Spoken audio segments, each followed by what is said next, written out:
Buenas tardes, ingeniero. Mi nombre es Jorge Luis Soto, estudiante de la carrera de Ingeniería Civil.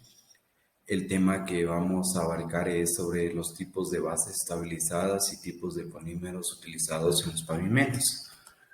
Como la estabilización de un proyecto es la incorporación de un determinado elemento a los materiales seleccionados en la construcción de un pavimento para modificar algunas características del elemento y con esto mejorar su comportamiento. Esto puede realizarse mediante la adición de un producto químico empleando un método físico o bien de manera mecánica. Y como podemos, segundo punto, tenemos los tipos de bases estabilizadas, este, que son cinco. Modificación con cemento hidráulico, estabilizadas con cemento hidráulico, estabilizadas con asfalto y asfálticas de base negra, y también lo que es concreto hidráulico magro o de baja resistencia. Como primer punto, modificación con cemento hidráulico, se incorpora al suelo que forma la base de 3 a 4% de masa en cemento hidráulico para modificar su plasticidad. Como segunda punto tenemos estabilidades con cemento hidráulico, se le incorpora al suelo que forma la base de 6 a 10% en masa de cemento hidráulico para aumentar la resistencia, la comprensión simple, determinada lo que son los 7 días de edad. Y lo que es tercer punto, estabilidad con asfalto, se agrega al suelo que integra la base de 3 a 4% en masa de cemento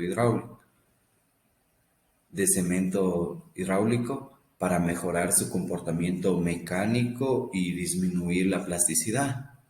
Y como cuarto punto tenemos la asfáltica de base negra. Se añade al suelo que integra la base de 4 a 5% en masa de cemento asfáltico para formar una capa de concreto asfáltico macro. El asfalto se añade en caliente o en frío. Y como último punto tenemos el concreto hidráulico macro o de baja resistencia. Se agrega al suelo que formará la capa del cemento hidráulico necesita para obtener resistencia a la comprensión simple, a lo que son los 28 días de edad de 150 megapascal, o lo que sería los 200 megapascal. Y como otro punto, también tenemos lo que es el cemento. Se puede incorporar que es un material de base, ya que la resistencia mecánica, la resistencia a condiciones del clima, especialmente a altos índices de saturación, los indicadores de plasticidad o de gradabilidad de los agregados. Y como otro tema tenemos lo que son los polímeros. Se utilizan para hacer que los productos para diversas aplicaciones sean aún más duraderos o con mayor capacidad de adhesión o sellado.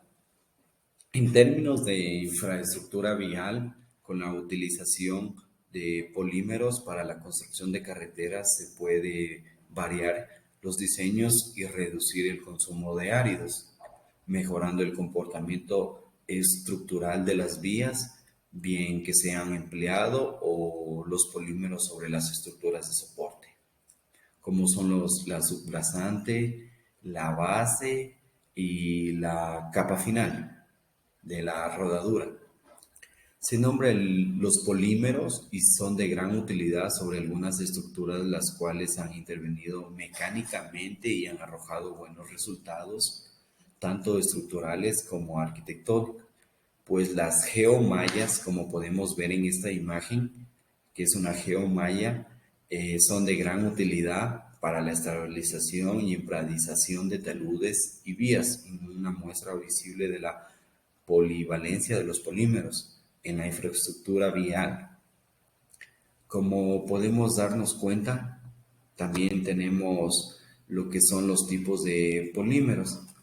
Polímeros para la conformación de las capas de soporte del suelo para pavimentar, y lo que son los polímeros para la construcción de pavimentos rígidos y lo que es el polímero para la construcción de pavimentos flexibles, asfalto a base de resinas y también lo que son los polímeros para la estabilización de taludes y terraplenes.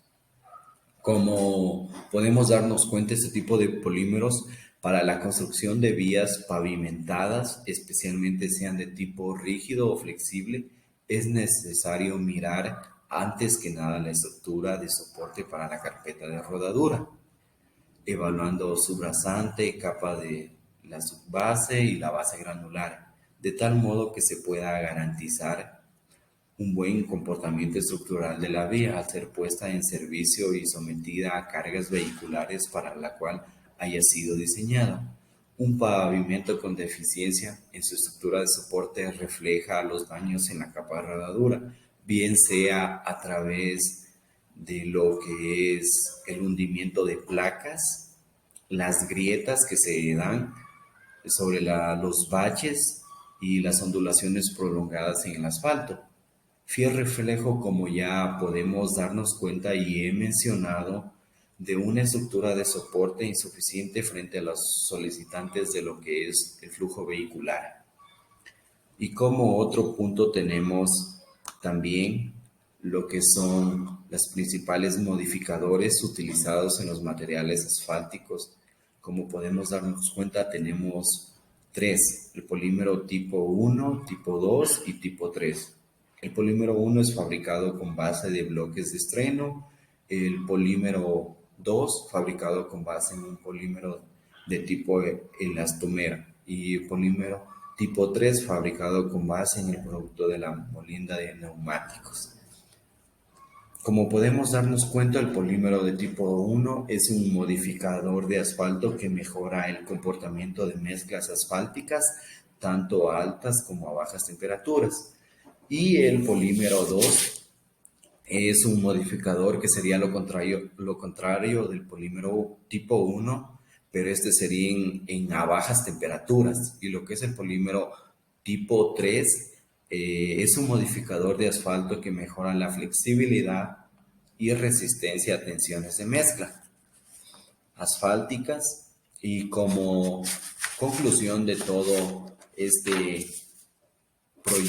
trabajo que se ha realizado, evaluada diversas metodologías y procesos experimentales, se evidencia la gran demanda que hoy por hoy tenemos dentro de nuestro entorno, lo que es la utilización de los polímeros para la construcción de vías y estabilización de suelos a nivel, teniendo en cuenta el desempeño de estos, incluso empleando desde las capas de soporte para la construcción de un pavimento.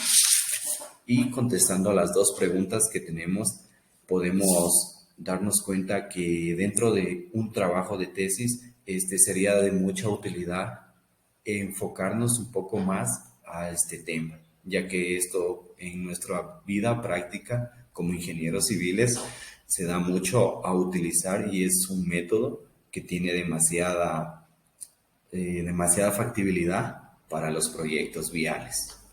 Gracias.